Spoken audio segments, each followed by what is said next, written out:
All right. Minister Seamore. Yes, sir. Minister Seamore, good to see you again. God bless you. Good to see you too, man.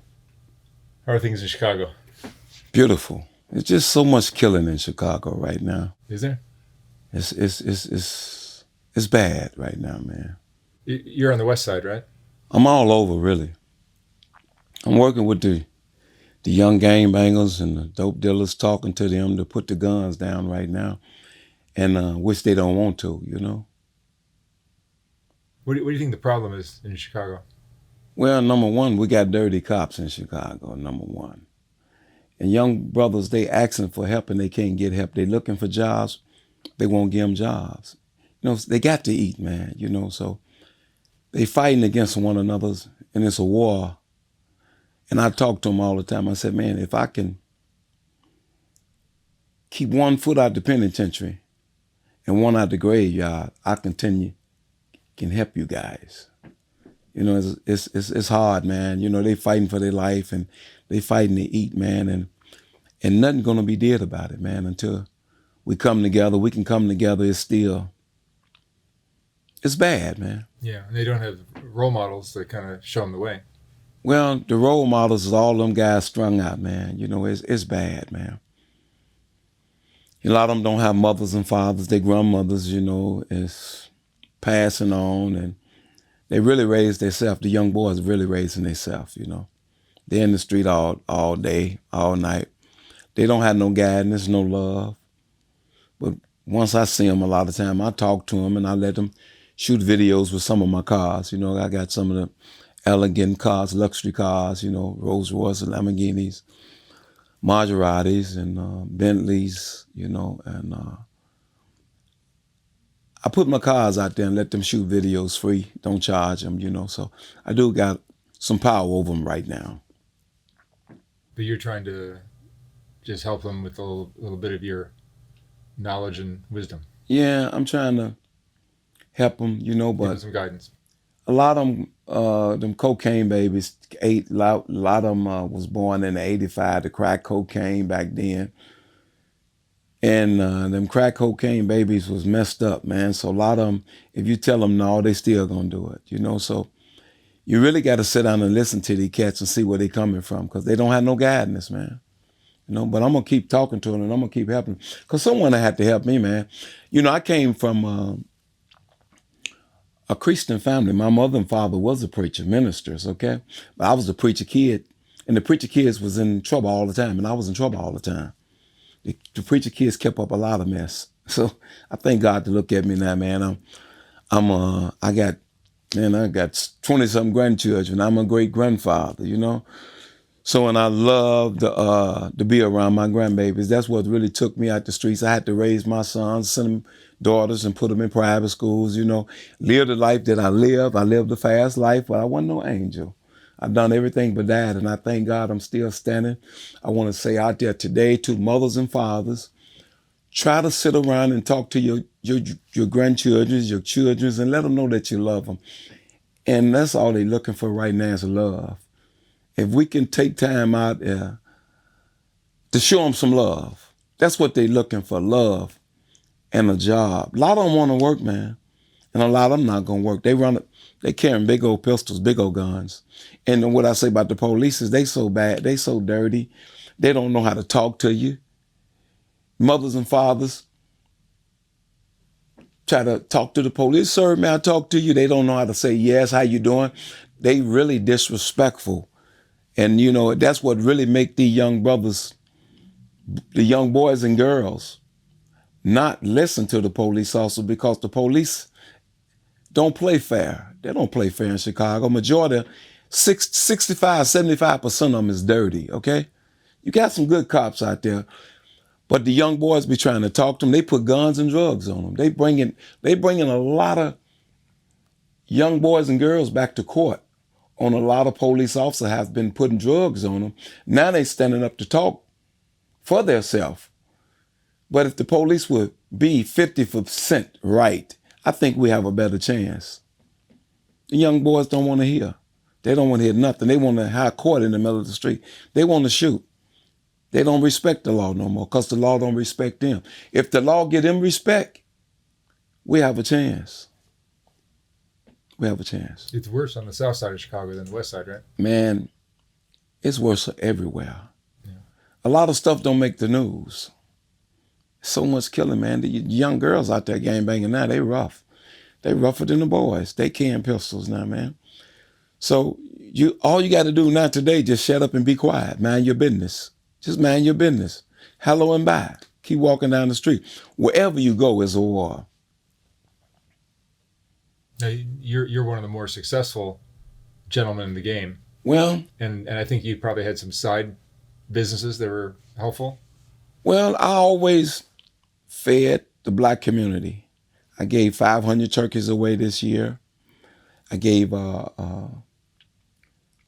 400 hams.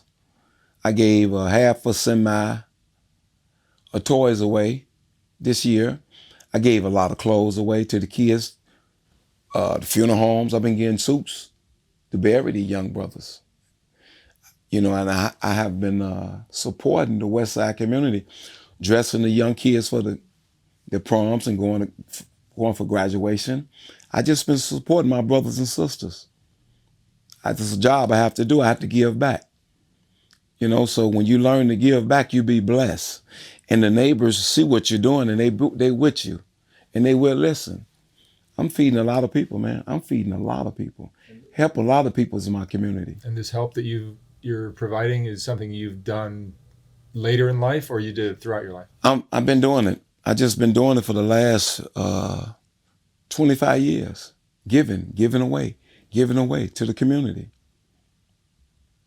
Closing a lot of people, a lot of young boys, gym shoes, clothes, you know, them young kids want to go to school. But you came from a similar background to these kids that you're helping?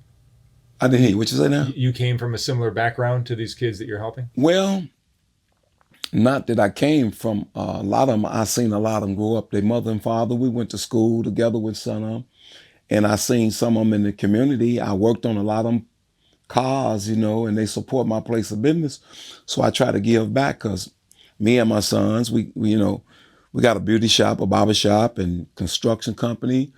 We have a credit repair, First Impression Credit Repair, Sade's Barber Shop on 5661 West Chicago Avenue, Flipside Auto Body Shop, 4519 West Lake Street. I own a fur company downtown on Oak Street.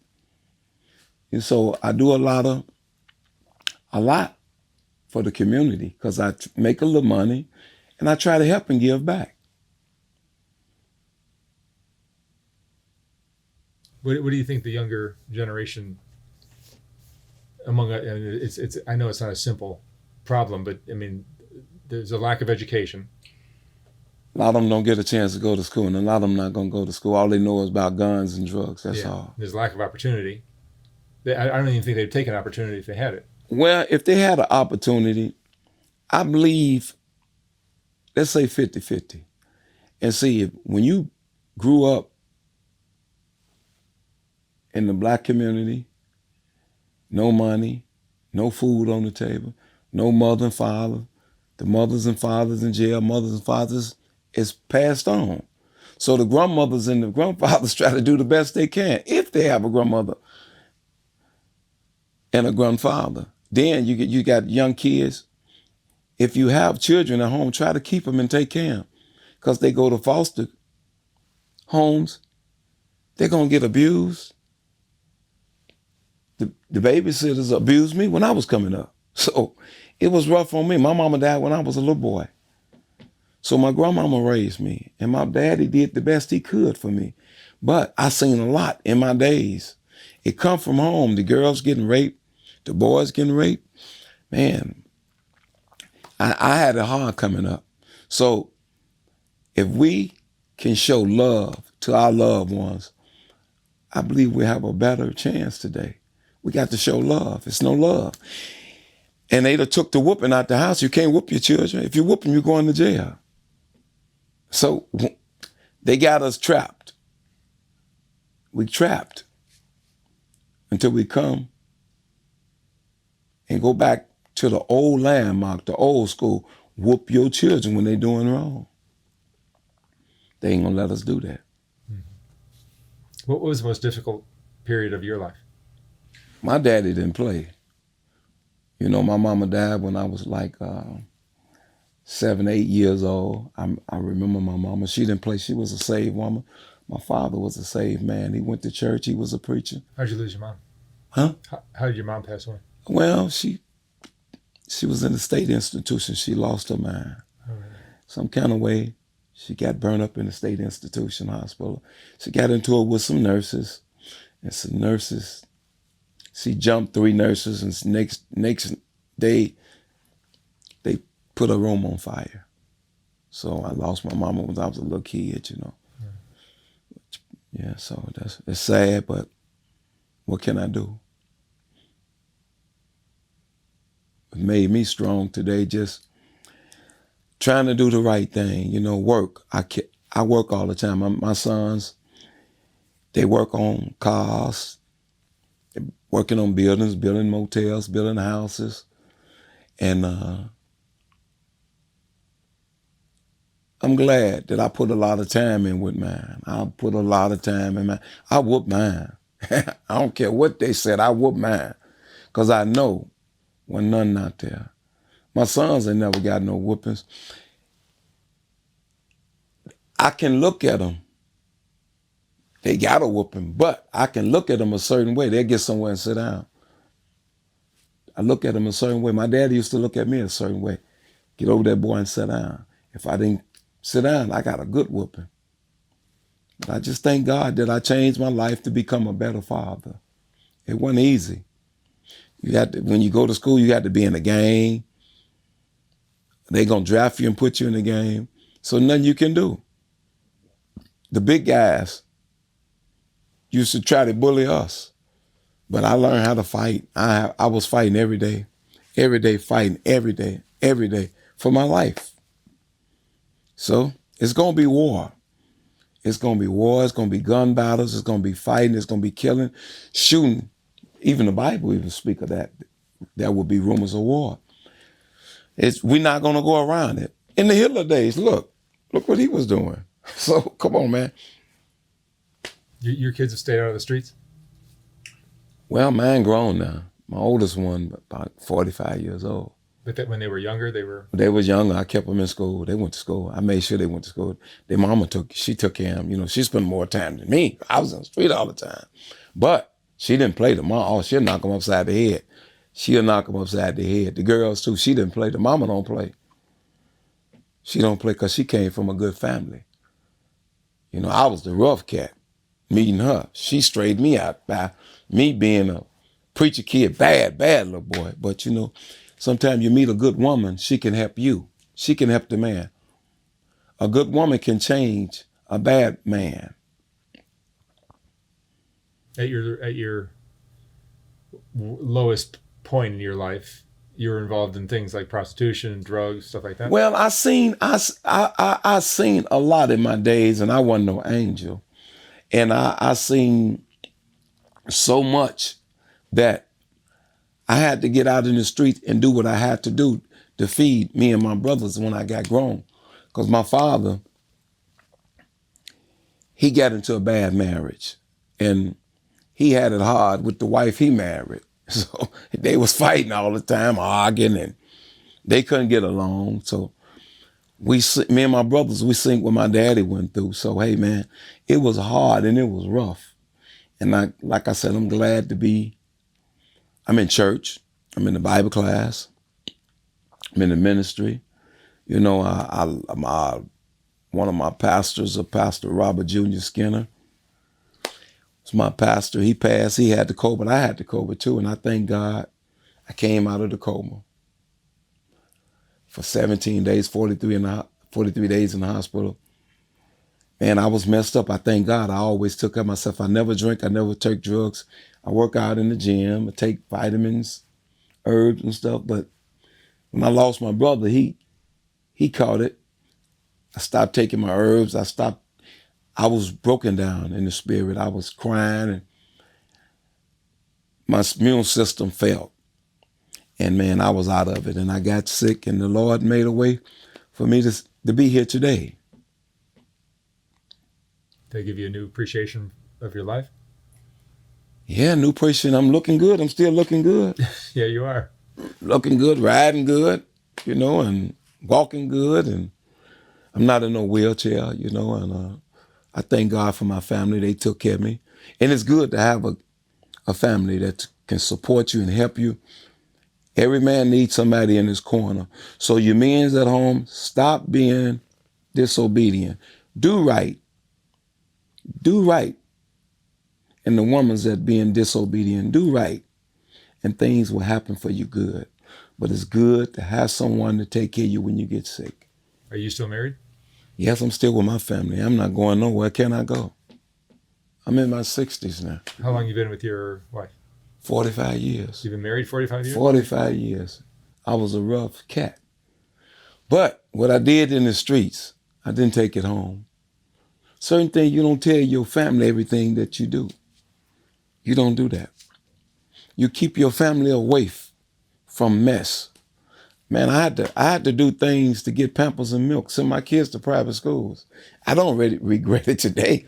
If I had to start all over again, I'd live my life the same way I did because I lived a good life. And I was good at everything I did. If I want to knock on the door and do it again, I can do it again. Sometimes when you walk across that bridge, can you come back? Yes, I can. Because you got to do right. You do right, right will follow you. You do wrong, wrong will follow you. You either gonna go the right way or the left way. Right or left, good or bad. What personality trait do you possess that helped you get through life and come up? Well, number one, I knew my grandmama kept us in church all the time, and my daddy, and my mama. So I remember my mama used to say, don't forget the family prayer. Whatever you do out there today, get on your knees and pray and talk to the Lord yourself. Don't tell your friend about your problems. Tell the man upstairs, and he can help you. That's what saved me. I don't live the life I used to. I don't have to. And I'm not going back that way, but I'm going to tell you, do the right things. Respect your mother and father. Put a belt on. Pull your pants up, young man. Do right. Respect your grandmother. If you have a mother and father, respect them. But do right when you go to school. Do not fight the teacher. Don't disrespect the teacher. Yeah, respect is a big part of it all. Respect. If you got respect will take you a long way. A good name better than money. And save you some money. Whatever you do out there, take care of your family. Yeah, I think when one gives respect, you get respect as well. You're going to get it. I done seen guys, man, have millions of dollars. They land on the sidewalk, sleep every day. Don't have no money. Just like Bobby Womack wrote a song, Harry, hippie. If Harry didn't want no help, he wanted to lay all in the water, lay all on the ground. If you don't want to help yourself, I can't help you. But you got to want help, and somebody will help you. But ain't nothing better than going to church every Sunday. Take your family to church. Go hear the word. Ain't nothing important than going to church and staying in the word. And that's what kept me and what saved me. Staying in God's house, doing the right thing. Is there still a little bit of hustler in Minister Seamore? Oh, yes. Hustling going to stay in me. I'm going to keep it in me. I'm not going to ever let it go. I got tow trucks, man. I got a company. I got a towing service. I got a body and finish shop. I customize cars. I paint cars. You see them old pretty cars, Bishop Don Magic One? Yeah, I paint all his cars. Them green and gold cars. Yeah. Paint all them cars for him. You've probably been doing that for decades. Hey, man, I just thank God that I do have a trade. If you don't have a trade, go get your broom and sweep somebody's alley, sweep their backyard, sweep in the back of their house, take their garbage out. Go wash their windows. If somebody gonna give you some money, go walk down the street, ask the neighbors, do they need some help? What you need cleaned up in front of your house? You need me to sweep? You guys can make some money. It's a lot of money out there. Go wash windows. Go do something. Go to the grocery store and help people take their groceries to the car, but be nice about it. But people scared today. Like we was coming up. They scared to even talk to you now. Do you think it's just human greed behind all these problems? That's not even the word. It's worse than that. You don't know who to trust. People knock on your door, you can't even let them in no more. But there's some good people out there. You got to let the neighbors know that you're trying to do something. It's a lot of help out there. It's a lot of work, but you got to go look for it. Somebody give you a chance. Is there a lack of hope in the poorer communities? It's some hope. It's some hope. But a lot of these, like you mentioned, the young kids, they grow up. The parents are in prison. They don't have an education. They're not going to have hope of anything great happening. Well, it's still, they got a chance. They can get out there and learn to clean up. Go knock on the beauty shops, barber shops. Can I take your garbage out? Can I clean up? Can I sweep the floor? Somebody gonna let you do something. It's a lot of money in the streets. Not just only in drugs. It's a lot of money out there. The Mexican and Puerto Ricans make more. Man, they make more money than a brother ever thought of making a day. Them cats get out there, you go to Home Depot, they in the lot begging. Looking for work. Looking for work. That's what the brother got to do now. Brothers, come on. It's a lot of work for you out there to do. Remember, you're watching me. Pay attention. Somebody want to help you. And somebody going to give you a chance. But you got to pull your pants up, put a belt on. Don't nobody want you to come around their house. Man, I couldn't come around my granddaddy's house with my pants is down. He'll whoop my butt. You couldn't come around with your pants was hanging down. These cats won't put a belt on, man. You guys got to put a belt on. My grandmama didn't play that neither. You can't pull your britches down in front of them old folks. They will beat the hell out of you. So, hey, man, there's some hope out there, but y'all got to want them. Man, I've seen guys my age. I'm heading towards 70. I'm in my 60s. I see guys how their pants is all down too. When I said, man, good God Almighty, where you going, bro? Pull your pants up. So they're in the gas station begging for money. You got to help them. I try to help. You got to give it. You got to give it to them. You got to feed them. You got to give people something. And you got to pray for them. You got to love them. You got to show that love, man. Tell them you love them. Hey, man, here you go. I love you, man. Go look for a job. Do you see yourself as a role model for people like that? I'm a role model for a lot of people. I'm a role model for Snoop Dogg. Snoop Dogg was leaving home one day. I said, man, go home to your wife. I told Snoop Dogg this. I told him, go home. That's the best thing that could have happened to you, Snoop Dogg. Wait till you get a lot of money and walk away from your money. Your wife needs you. Go home. I was at his party a few months ago. He told his wife, this guy tell me go home all the time and do right at home. I'm telling you, the next brothers out there too now today. Do right. Go home to your family. It don't take all night to do nothing. Get in the house. Get in the house. Come out early and go in early. That's all you got to do, man. I've been a help a lot of people. A lot of people call me for help, and I tell them what to do. And I'm a living witness. He's just a good guy. He a good boy now. Got death row. Is this the best time of your life right now? Yeah, like I say, Snoop Dogg got death row jumping again. And I'm going to be a part of his organization. I sing with a gospel group too myself, Jubilee Travelers, gospel group. Mother and father put the group together when we was kids. So, hey, what can I do? I'm working with Demasha Shaw Lights, getting a contract, Universal Records, music. I play guitar. I play with Johnny Taylor. I play with Bobby Womack. I play with Tyrone Davis, man, you know. Like I said, Johnny Taylor. Ovi Wright. I play with a lot of cats, you know, and a lot of guys I look up to, like my cousin Floyd Skinner, Chris Righteous, Joy Woodfalk, a lot of good musicians I came up with, some good cats. Larry Skinner, you know, I came up, Nelson Lockett, you know. These guys played music with me down through the years, playing guitar. That's what kept me out of trouble, playing the music. What's your biggest regret?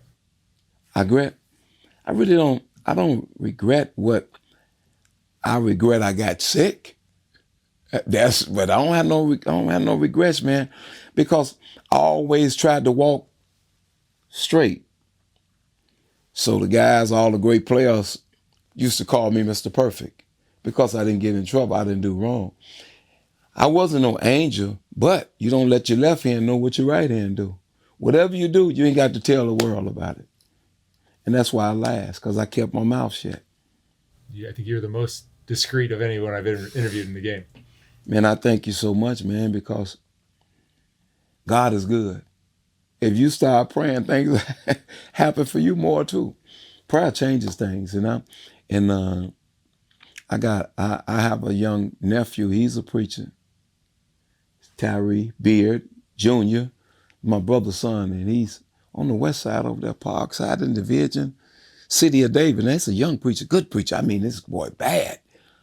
I mean, he's bad. He good. And I just try to stay with the ministry and listen to the word and read the Bible. And I'm just trying to walk a straight line. And for the ones out there in radio land, go buy your Bible. Ask somebody to give you a Bible. Just start reading. Whatever you need to know today is in the Word. It's in the Bible. And now it's time to run for the Lord. That's what we can do now. All the fast stuff's been played out. I love the dress, and a lot of them probably don't agree and understand what I'm going through. But I serve a rich God, and I'm gonna look good. And hey, I like nice things. If you like nice things, if you like a clean house, you're gonna have a clean house. If you like clean clothes, you're gonna dress clean. You're gonna look good. And I love to look good. I like the clean car. I like to be looking fresh and looking like somebody. And you need to start doing the same thing. Going to church, stand in the Word, read your Bible, and see how blessed you be. Because it's in the Word. It didn't come from me. It come from the Word. All right. Minister Seamore, Thank you so you. much. Thank you so much for sharing your story. God bless. Good to see you again. Okay, God bless. Thank you. All right.